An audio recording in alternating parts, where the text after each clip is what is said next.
One. Let's. Good evening, everyone. Welcome to Sunday Nights at 9. Tonight, we're diving into a deeply personal and often painful topic, grieving a breakup, especially as Black women. I am Coach Glenda. I am one of your hosts on this evening. I am here with Mr. Carpenter. And because the topic is so intriguing and it's a mouthful, I'm gonna let Mr. Carpenter tell us the title and the topic as well as introduce himself. Good evening, everybody. Like she said, I'm Rufus Carpenter. I'm the course manager here at Reset Healthier Relationships, which sponsors this Sunday night at 9 p.m. Tonight we have a interesting subject for you tonight, and we're using a little different. One of you suggested this topic to us, and we were happy to get it. We found out that sometimes the way you title a subject will make all the difference in the world. The working topic is the 5 stages of grief in a relationship. That was the working topic. The topic we're using is just a little, the title we're using is just a little different. The title is Sister, please tell me you ain't grieving a breakup with this mofo. Now, if you understood it, that's telling your age. If you understood that, it's telling your age. Once again, sister, please tell me you're not grieving a breakup with this mofo. Now, I must get that one because mine doesn't say that. If you 60, yeah, I know it. You did. This is mine. The only one that said that. Oh, okay. Years and up, you understood what that meant. If you under 60, there's maybe a possibility you don't know that one. In our culture of Black movies back in the day, we had movies like Superfly, Shaft, and all those movies. In that culture, in those movies, they didn't want to say MF on the screen. They didn't want to say mother for you on the screen. So they came out with a code word, and the code word was mother for you, mother for Mother Folo was Mother MFer on the screen. So that tells your age. So what we said, and it's like a negative term, the way we use it in here, is saying that, you're grieving somebody. I know you guys heard that that term, that no good so and so, or that not that one. That's what this is kind of playing on that a little bit. That's saying that this lady has poured her heart into this relationship. She gave it everything she had, and this dude broke up with her. And she had poured so much of herself into, she poured everything she had into a relationship. And then when he left, she was lost. She didn't have nothing left for herself. She walking around in a daze, don't want to leave the house. She's in denial. She's saying, hey, he didn't really let me go. He's just out trying to find himself. He'll be back. She was angry with everybody. She even bargained with the dude. Come on, dude. Look. I'll do better if you come back. And then she was real depressed. She couldn't even get out of the bed, sitting on the side of the bed, not combing her hair, not washing her body, not doing any clothes, not talking to her family. And then her best girlfriend said, her best girlfriend came to her house one day and couldn't even get in the house. The best girlfriend had to break the window of the house to get in. When the best girlfriend broke the window, got in, and found her upstairs sitting, and it was sad. The lights were out. It was sad. And the best friend told her, sister, please tell me you ain't grieving a breakup from this mother, this mother Folo. Then she said, he loved me. He loved me. And that's where we start tonight's. That's where we start tonight's topic. The topic came from the 5 stages of grief. That's where it came from. And it was a lady by the name of Elizabeth Kohler Ross. she was the one that came up with the 5 stages of grief in death. And she said the 5 stages are denial, anger, bargaining, depression, and acceptance. And then they found out that people not only grieve death, they grieve other things too. And they found out that most people, when they were grieving a relationship or a marriage that broke up and went sour or south, they found out that they were going through the same grieving process. It was as if somebody died. And it proved out so prevalent that they made a study on it. They decided to say, hey, look, we got to look into this. So they found out that you go through the same things. Now, I don't know how many of you that went through a breakup before, breakup that you didn't plan, a breakup that was a surprise to you, that you didn't manifest, or you didn't orchestrate that breakup. Somebody broke up. You thought everything was right. You thought your boo or your man, your woman, or your partner, or your coworker, or whatever it was, you thought y'all had together, and they came in one day and said, hey, it's a wrap. I'm over. I'm leaving you. Or you came home and all the furniture was gone. But, it's different ways this is played out. But at the bottom line, or the end of the day, you left holding the bag, and you thought that y'all was solid, but you weren't. You heard that thing, sinking sand? He was on sinking sand. So, you have certain ways. How are you gonna deal with it? Now, if you're stable and say, hey, look, hey, I'm better off by myself, or you can go through these stages. Now, I've lost people that I was really close to before, and it rocked me. So when I saw tonight's topic, I kind of knew exactly what this was, because I went through, and I didn't go through all of these 5 things, but 3 or 4 of these, I did find myself going through. It's sad. It's a sadness that come over you. And how do you deal with that? And that's what the night's about. The night's about, we're gonna break down the 5 different stages of it, and we're gonna talk about it. And I think Glenda's gonna give us some examples, aren't you, Glenda? Some illustrated examples. You gonna give us some? Yeah, she's gonna give us some, and we're gonna talk about it. And get in where you fit in at. Tonight, go ahead and share your truth, and let's make this interesting so where we can all learn from this, because you never know when you or that someone might break up. This is something that has happened to me, and I'm sure it might have happened to some of you. And in this modern, what they call modern relationships now, there's no rules, there's no norms. Right. You thought a person would be faithful to the end, or when you're going to break up, you would talk about it and you both would decide to break up. In this modern age, nah, it don't happen like that anymore. The modern relationships, you in one day and out the next. But if you look at the stars now, how many of them falling for divorce? And a lot of people say, well, hey, they weren't equally yoked, or she won't define this, or he won't define this. But I heard Carter B is filing a divorce. Her husband cheated her. That maybe there was some infidelity on the other side of that arrangement. And somebody say Carter B might be one of the finest people out there. So it ain't how you look. So looks have nothing to do with it. That's what I'm saying. So it ain't that. You can be the finest or the baddest or whatever, and one day look out, you all by yourself. Oh, so Carter B is pregnant and divorced. Oh, goodness gracious, that's a double whammy. Well, is her baby her ex-husband? Let me not pass judgment. But okay, once again, I'm Rufus Carpenter. Tonight's topic is, sister, please tell me you're not grieving a breakup with this mother’4-Low. That's the topic. Glenda, it's on you. Okay, everyone. I told you it was a doozy, and he had to tell us the topic, because I was like, oh, I know he don't want me to say that, do we? Because I don't have Mother’4-Low. I got something else on my sheet. Okay.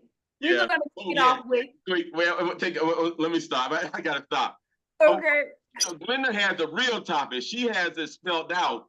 And we thought about that. And we thought about it because sometimes younger people come on the line, and we didn't want to just say the real MFer. And that's what Glenda has with the real word on it. So we softened it, and we went back in the archives and found Mother’4-Low. That's how come it's a little different. I'm sorry, I had to slip I in appreciate it because I was like, my mom and dad are watching. They was like, "What you say?" there. Okay, all right, everybody. We're gonna start off with the first stage of grief in a relationship, and it's called denial. Now, denial is the first stage. You may think this isn't happening. I got it. We're just going through a rough time, just a rough season right now. And I've been through an awful breakup, but I think my quickest turnaround was 3 months. So I was in denial, so I can relate. So the example I want to give you guys, and I want you to, get in where you fit in. I want you to talk as much or as little as you like. Is imagine receiving that breakup text and your first thought says, nah, he'll call back tomorrow and apologize. I mean, what comes to mind when you think that? Can anybody actually relate to that type of that first stage in your breakup when you feel as if, he wronged you, or maybe she wronged you, and they're calling it quits, and then you're like in denial because maybe the offense wasn't a deal breaker, but they took it as such, and they're telling you, I no longer want to be with you. And you get that, that phone call, maybe even a text, because nowadays modern technology is something else. We don't even get phone calls about you're not a candidate for the job anymore. They instantly send you an email regarding a job application that you apply for, and they tell you do your email because of modern technology that we went with a different candidate. So if anybody has had experienced the first stage of a breakup and experienced the denial, I would like for y'all to join in and tell me, give me your experience, give me a little bit of feedback. Can you relate to what I'm saying? What does my audience have to say tonight? I'll say something. Can y'all hear me? Yes, I can hear you Yeah, loud and clear. Sharon, we heard you. Oh, did she mute herself? Sharon, let me see if she muted. Let me see right Am quick. I muted? No, No, no, you good. We listen. you We're can waiting go on ahead you. and talk.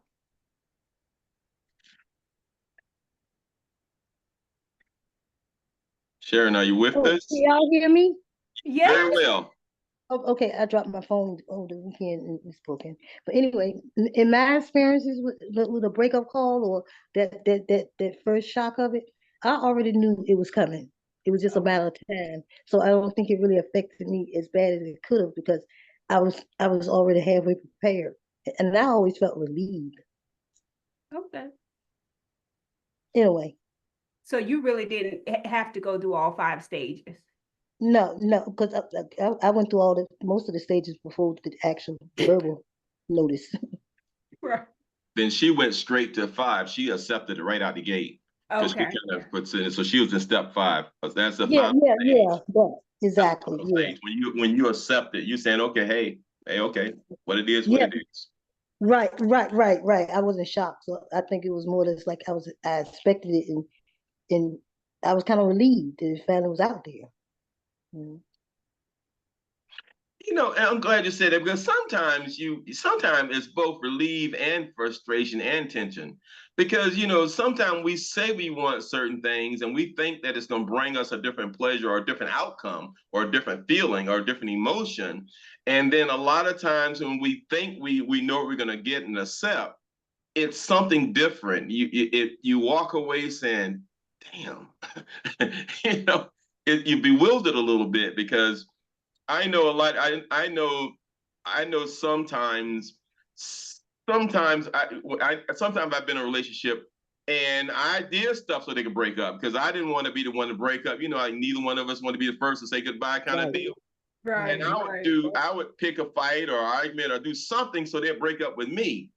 And then when the breakup happened, it's like I'm in a denial.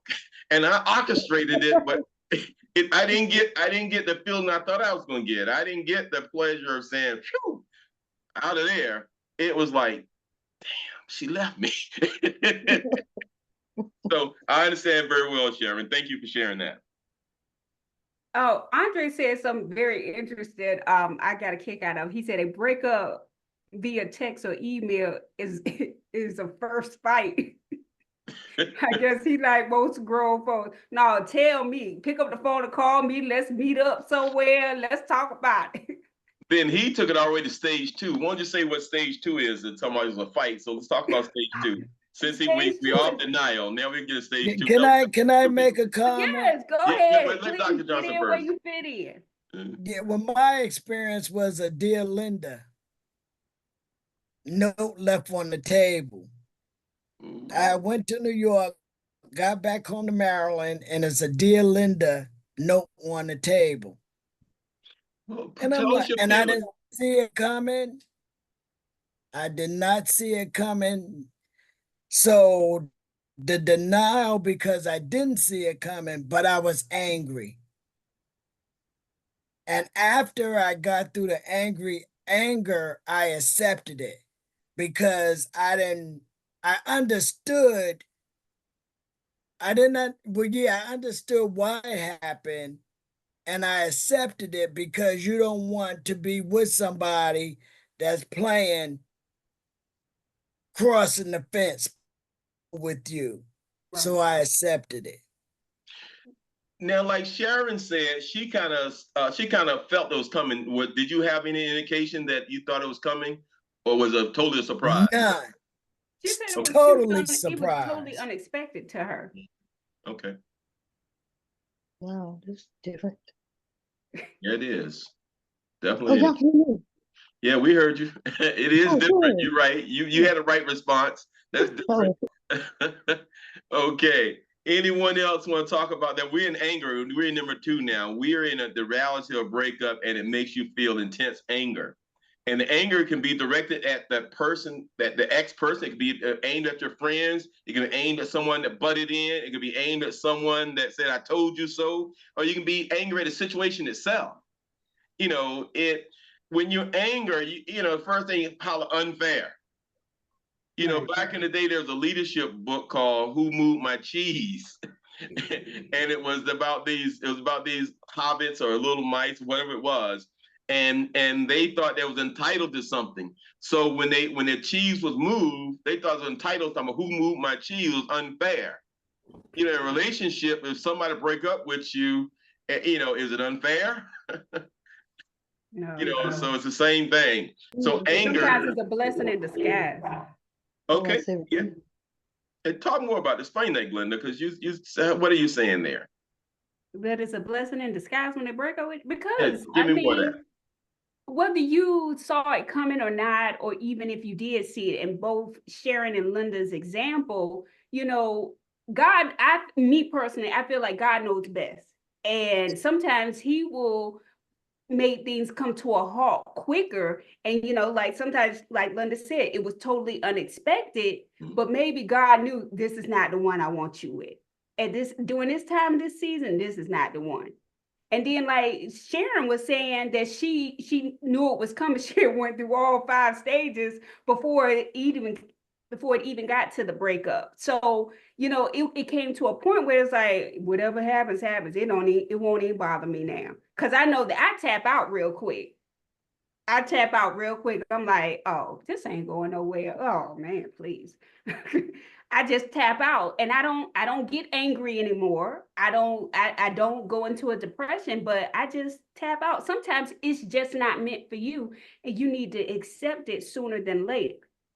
But Andre did say something that I wanted to hit with Dr. Johnson before we move on and talk a little bit more about anger. Andre said that, do you keep the letter? Because you said you had received a Dear Linda letter. Now, did you keep the letter? Because like you said, the breakup came unexpectedly. And if you held on to the letter, it probably would make you, you would be emotional if you came across it and reread it. So did you reread did you hold on to the letter and read it a couple of times? What happened with the letter? No, I tore up the letter and threw it in the garbage. Immediately. That's good. I didn't hold on to it. I may have read it a second time or 3 times. It's like, is this for real? Right, And right, then I tore it up and threw it in the garbage. Then right. that was the denial piece. So you did have the denial piece. Is this for real? That's Right. the I denial said piece. it was a denial, and Right. right, I had the denial, and then I had the anger, Mm-hmm. and then I had the acceptance. Right. Okay. My acceptance was tearing it up and throwing it in the garbage. I had a comment too. Go ahead, Okay. Mildred. My experience was more like Linda. I knew all during the relationship that it wasn't a good one anyway.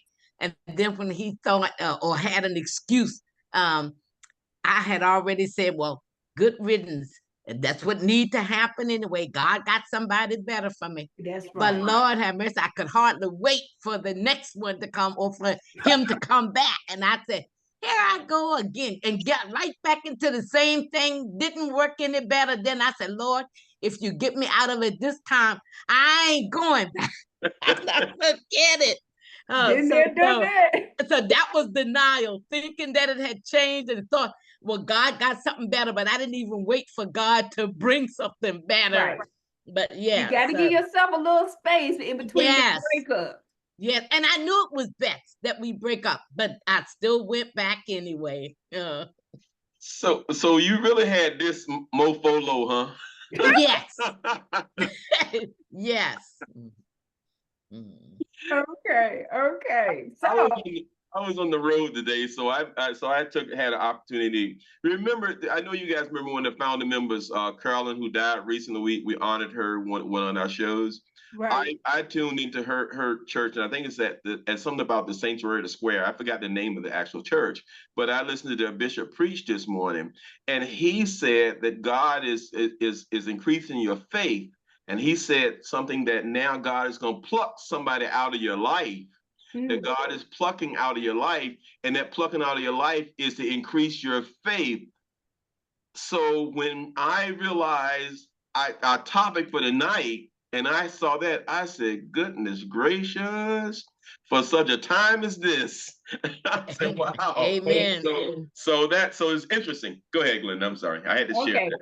So we're gonna dive back into this anger. We're gonna get a example to see what your input is. I mean, we've had some examples on the line, but I'm gonna give you another example so we can see if we can piggyback on it. So you might find yourself scrolling through old messages. Ooh. Fuming. I gave him my best years, you tell yourself. How do you really deal with the old messages from I love you, there's nobody else that I would want besides you, and then all of a sudden, how did this man just break up with me? And I mean, you really feel as if, oh my God, I can't even believe. Oh, somebody said delete. Right. And I can relate because I was scrolling this weekend through my phone, deleting stuff. So you're absolutely right. That is a good way. But when you're going through the messages, you're kind of, in my opinion, you're replaying the hurt.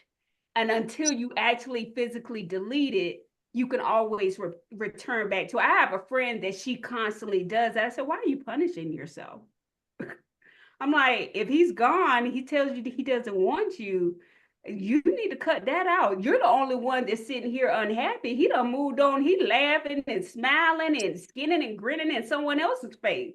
And she's like, I know, but I just don't understand. I said, girl, it's not even for you to understand, ma'am. You need to delete it and let it go. And actually, she ended up deactivating her Facebook account because she got tired of seeing everybody else happy and she wasn't. Depression. Mm. Can I say something? Go ahead, please do, Sharon. Okay, in Linda's case, I find it strange for to get a letter and she had no idea it was coming. Was y'all really in a relationship, or was you thinking it was a relationship? Because I mean, did not have no idea. And as far as the part about do you keep the old message and stuff like that, whenever I did keep an old message or something like that, it was only because I knew they would come back eventually, and I wanted to show them what they wrote, so I can now say, I don't want you. You throw it back in their face. Yeah, because I wouldn't rather know what they said. Right, I get it. So, Dr. Johnson, you got a response to that?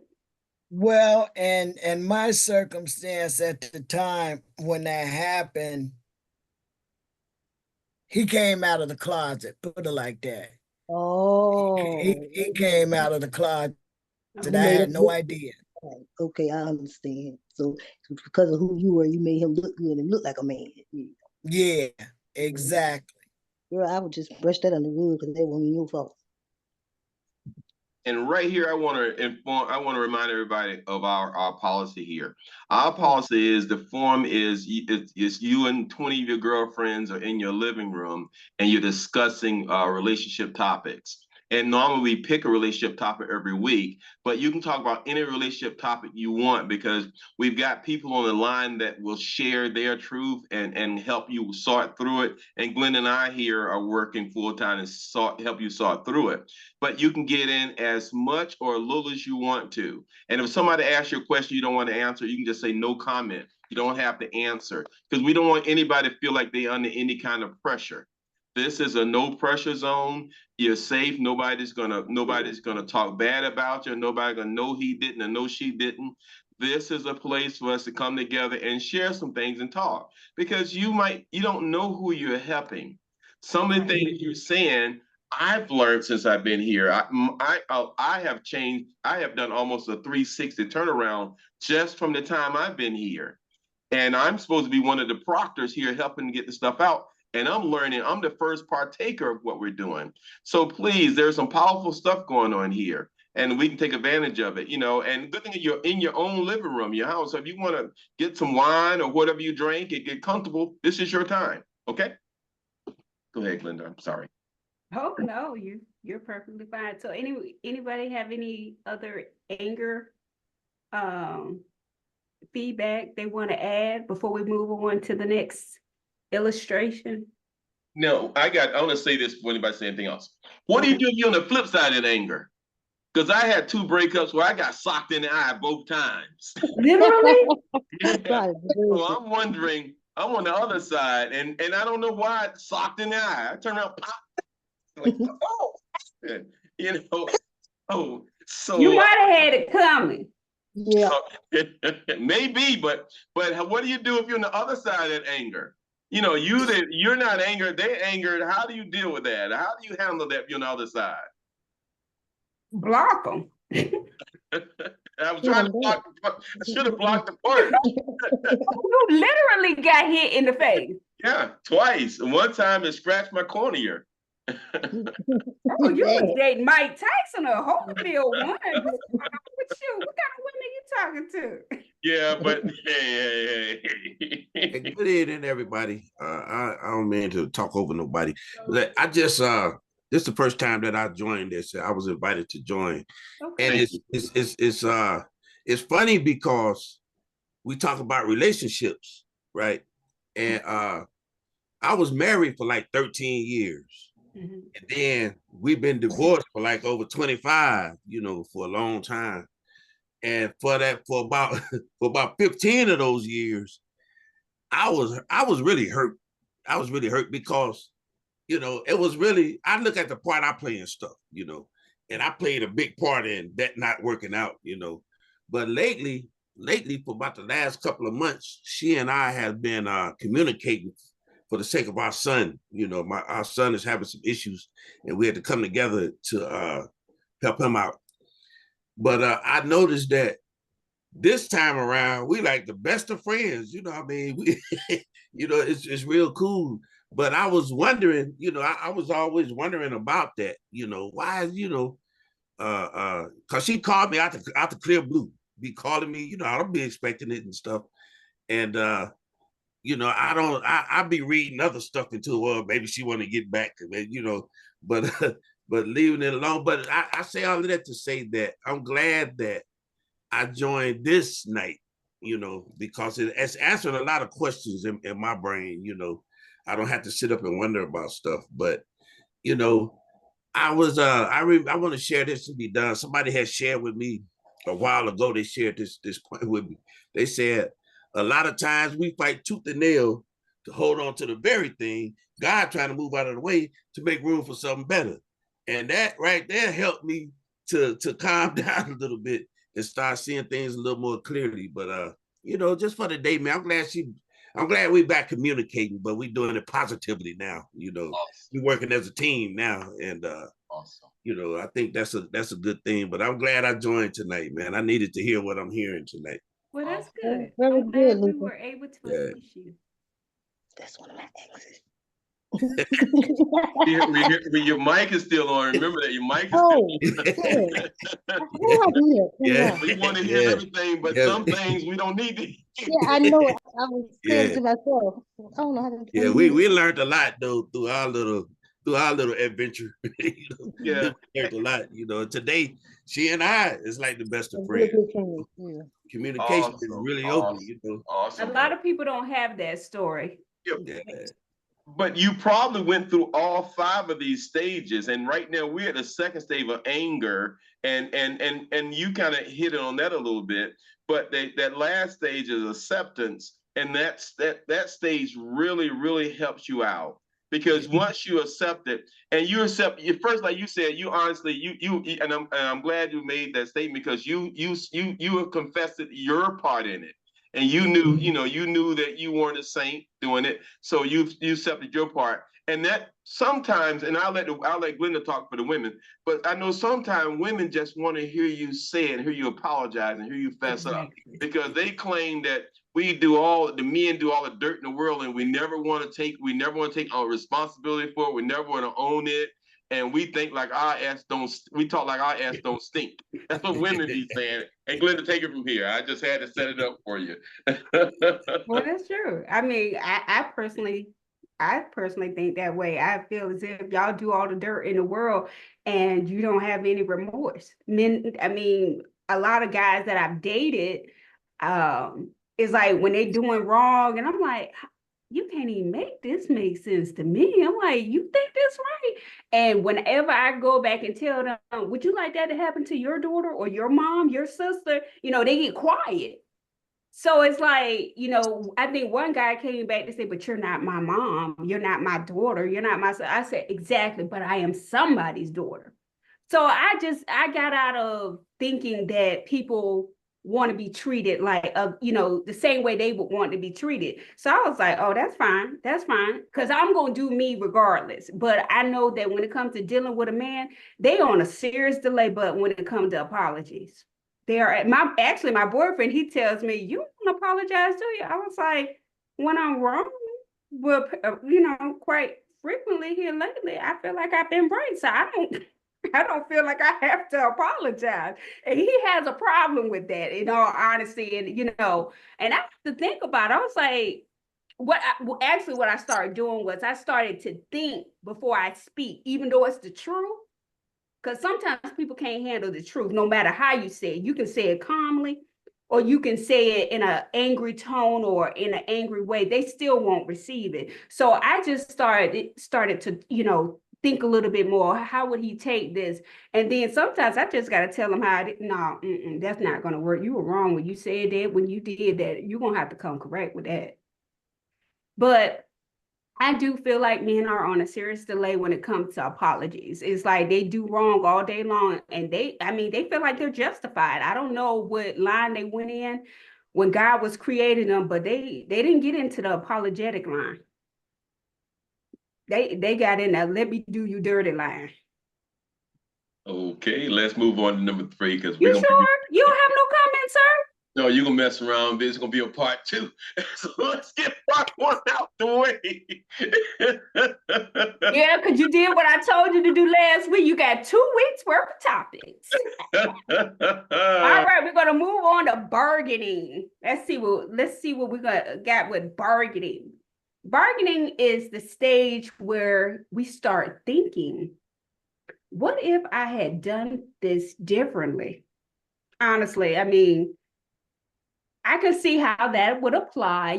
Maybe if I would have did a little more, maybe if I didn't do this, maybe if I did a little less of that, things would be differently. Maybe we would have stayed together, but that's not always the case. So the example that we're going to use tonight is You might say, if I only had been more understanding, maybe we'll still be together. Now, depending on what the offense is, that may or may not go. So I wouldn't say that's 100%. I can't say that's 100% accurate. So, Mr. Carpenter. Okay, bargaining is unique in the fact, and Mildred, if Mildred don't mind me talking about her for a minute. Can I talk about you for a minute, Mildred, or just leave it alone? I gotta get your permission, Mildred. Sure, you can. Okay, like Mildred said when she had this first knucklehead, and she went and she asked God for a second something better, and she ended up when and got a second knucklehead. She was bargaining with God. She said, God, if you just help me this one time. Sometimes you don't bargain with the person that you had to break up with. Sometimes you bargain with God. God, if you just get me through this one, God, fix it, Lord. I'm praying. Fix it, Lord. Fix it, Lord. You're praying, and that's bargaining. That's bargaining too. And you may not see it that way, but the way it was broken up and given to us, that bargain, when you go to God and bargain with God, say, God, you just get me through this one, you just give me another one, that's bargaining. It's not always going to the person that offended you and say, hey, look, come on, look. I promise that I won't leave the toilet seat up no more. And I promise I'll do my chores, or I promise that I'll fix your car, or whatever you got to do. That's bargaining too. But a lot of time people go to God and they bargain with God, and they bargain. That's bargaining also. So sometimes you can bargain to a higher power for the situation. Okay. Anybody had any bargaining they've done before? And most guys get on their knees, honey, I'll never do it again. Please, please, please. Please, please, please, don't go. Oh man, but you're so right. Hey, it worked a couple times for me. That's why I'm so good at it. Please, please don't go. I'm sorry, I apologize. I had to do that. Go ahead. Okay, anybody want to piggyback on the bargaining? Any examples, personal examples of bargaining? I got to ask a question. When Okay. guys bargain, and especially and girls with ladies, when the person bargaining to you and they bring their bargaining to you, how do you feel? Do you feel obligated to accept, or you ain't hearing that crap? How did that work? Somebody answer that for me. Do you feel like I got to listen to him, or I got to give him a shot, or you say, I ain't hearing that crap? How the old day talk to the hand because the face ain't listening? How do you handle that when somebody's on their knees, or somebody's coming to you, or they whining, or whatever it is? How do you handle that? Can somebody from our chat kind of answer that for me, please? Somebody from our well, it's like this.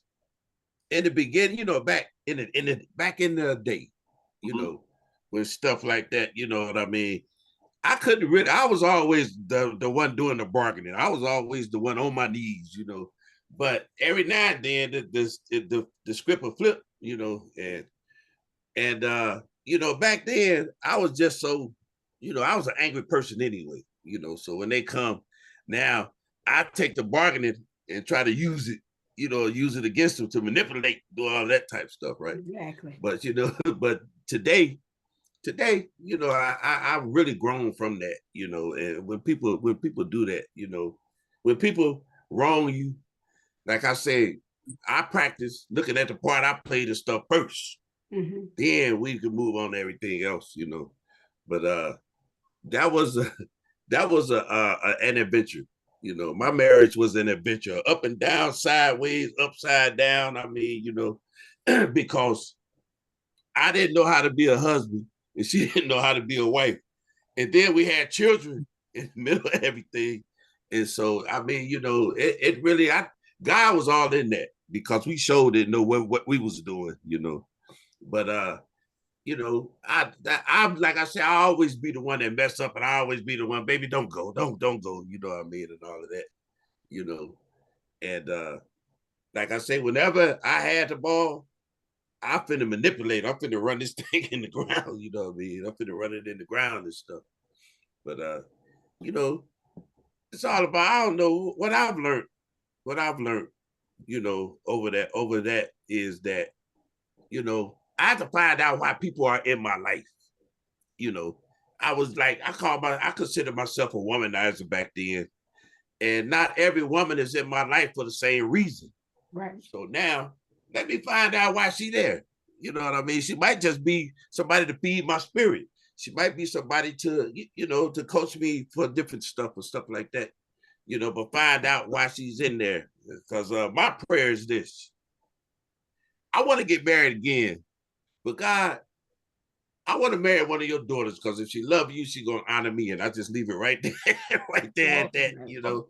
And I sit down and I be still and I pay attention, you know. I pay attention to stuff, and that's how I'm finding out why, you know, this female is in my life. You know, I have one that's in my life, pretty little thing, man. I'm thinking one thing at first, come to find out she's a realtor and she's helping me to get a house. That's why she came in my life, you know what I mean? Right. It's all about paying attention, you know what I'm saying? Paying attention to what's going on and stuff. But that bargaining piece, I can't really, because like I said, I was always on my knees. So, you know what I'm saying? Yeah, that's all I got. I think we all were. Say the time. Okay. All right, Glenda, back on you. I think we've got bargaining. Anybody got anything they want to put out in bargaining before we go to the next one? I do. Go Good ahead. evening. this is Annette. How are Hey, you Annette. all? Hello. Good. So as far as I'm concerned, I've been in a relationship before where it was physical abuse, and it was more or less done to me. And I didn't accept it, but I did accept it because I wouldn't fight back and I wouldn't go to the authorities or whatever to make things different, because he would come to me with the story of sadness, and its sadness would melt my heart, even though I felt like, okay, it was believable, but it wasn't true. And it continued, and I continued and continued believing it, looking and carrying the bruises of abuse. And it took me to really look inside myself to understand I was the problem, that I had to make a change. I had to stand up and show this individual who you working with, who you dealing with. And when I decided to do that, I think I became looking like Medusa. I think I became the meanest weapon, snakehead woman you could see, to the point where when I began to turn around and really show my character from inside, it was like he was frightened. That scared him. So it took for me to go deep inside myself to realize I was being manipulated. I was being the target that he wanted to be. And as long as I stayed in that manipulation stage, he was able to keep that going on. But when I began to be me as a person differently, it was like he lost all his sting. He couldn't fight no more. Right. Because now I guess he was dealing with a little Muhammad Ali or somebody. I don't know. But I didn't fight like that. I became violent to the point where I felt like, if I fight this man the way I want to fight him, I'm going to jail because I'm going to kill him. Right. So when he understood and saw that, the manipulation completely stopped. But I had to completely end the relationship, because at that point, there was no turning around for me. It was like I had been woken to, now it's like, okay, it's going to be kill or be killed. And I was going to do some killing. So that's it. I'm done. And that's why Glenda gave me the charge of setting this Sunday night at 9 up, because she's saying that a lot of ladies are like you, stayed in that relationship much too long. And Glenda wanted this forum to be such that you can realize you don't have to stay there. You can get out. Absolutely. You can get out. And you notice how we set this up. And that's the thing, because it took Linda 18 years to solve something. And we don't want anybody to go through that. We want you to have the knowledge that you can get out. And that's what this is all about. And that's what this forum is all about, because you don't know, and somebody on this call might be facing what you face, and now you just gave them a way out. You just told them that they don't have to take it. Because when we first started, one lady came on and she said she didn't know she could get out. She was in a bad marriage and it was really bad. And she heard us talk and she talked and said she didn't know she could get out. And a big part of this Sunday night at 9 is you guys don't hear. We get phone calls all week long for people that's been on the line, and the conversations on the phone calls are much more than the conversations we have here. Because a lot of times we go through the messages, a lot of people are learning. They never heard of this stuff before. They never looked at it that way before. So they're quiet because they want to make sure they get everything here that we have to give. They want to get the content. But when they actually get the content, they call or they talk amongst each other. They have small groups in their home setting and they talk about this. And this is awesome. This is awesome. That's what this is all about. All right? Go ahead, Glenda. You know, You want to say something, Sharon? Because I hear you. yeah, I do. And with me, I think it was totally different. With me having so many brothers, and they all thought they was gigolos. With me watching them and their experiences, I mean, how they treated women or how they didn't treat women, it made me stronger. I feel like it made me stronger in knowing what I was going to put up with and what I wasn't going to put up with. Okay. So I like that. Okay. That makes a lot of sense. And she made something that's very important. A lot of us are the product of our mothers and fathers and the families we came from. It's how we were raised. And that's why you see so many different types of relationships now, because it's our first learning, whether it was from our mother, father, or whether it was from friends, or whether it was from a gang, where we got our first knowledge from. And a lot of us are still stuck in those loops or those patterns. And this is the kind of stuff you need to help break them. And some of the patterns, this won't even break. Some of the patterns you need professional help. You need to see a therapist or a counselor or some medical person to help you out, because you need to get help. You need to get help because no one needs to suffer anymore. All right, go ahead, Glenda. Okay, now, Mr. Carpenter, don't blame everything on your mama and daddy. Sometimes you got to hold yourself accountable, okay? You got to break those generational curses, okay? Yes, ma'am, I got you. All right, we're going to move on to depression. Our time is slowly running out. Mr. Carpenter, are you going to give us an extra 5 minutes for your tardiness? No, we got a hard stop at 10. What we can do is we can carry this to next week if you want to. Because we got a hard stop. That 10 o'clock is a hard stop. Okay, I understand, even though it was your fault. Okay. We're going to move on to depression. Now, the illustration for Glenda, maybe you want to table it because we're at 8:53 right now. So let's table this to next week, if you don't mind. And the reason being because there's a lot here. And I can see some of the faces. Some of the faces saying we ain't got it all. Some faces we ain't reached it all yet. And we're right now, all you're doing is just actually fleshing out just basic topics of it. We haven't got deep and bare, and Luther came on, and Luther did a good job of explaining what he went through. But we all have stories, and you and I, a lot of times we share our stories. But if we come back next week, I'm sure somebody that has on the line today will share their stories and give us some new light. Because we only did 3. We did denial, anger, and bargaining. And those are the big 3 coming out the gate. But there's so much more to this. There's a good breakup. There's a breakup when you and the person are mutual and say, okay, look, we're breaking up. And you grieve on that one too. And it's a bad breakup, like Dr. Johnson said, a note was on the table. That bad breakups. So we want to talk about something. Somebody said PTSD. That's a good one. That's a good one. And I'm glad somebody mentioned PTSD, and I'll talk about that next week because I have PTSD, and I didn't realize it. My wife told me, said, you need to see the man. You talking about? She said, you shell shock. Some shell shock.